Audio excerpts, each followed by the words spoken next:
Çdo sen duhet me sakrifiku njeriu vetëm e vetëm me mri tek kënaqësia e Zotit.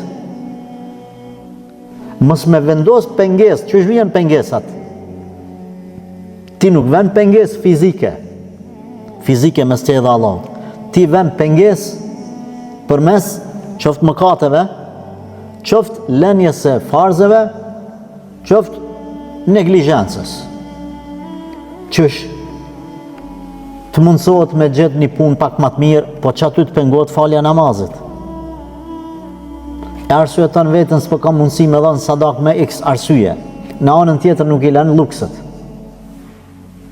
Cili prej neve 50 cent në ditë jep çdo ditë obligim, 70 cent në ditë obligim ditor. Nuk besoj, ndoshta ka po cili prej neve një ditë nuk e pin një kafe, qoftë me një shok, qoftë me një mik, qoftë vetën. E këto thash neglizhencë, edhe pse nuk po tham që ndalume, mos keq kuptohemi.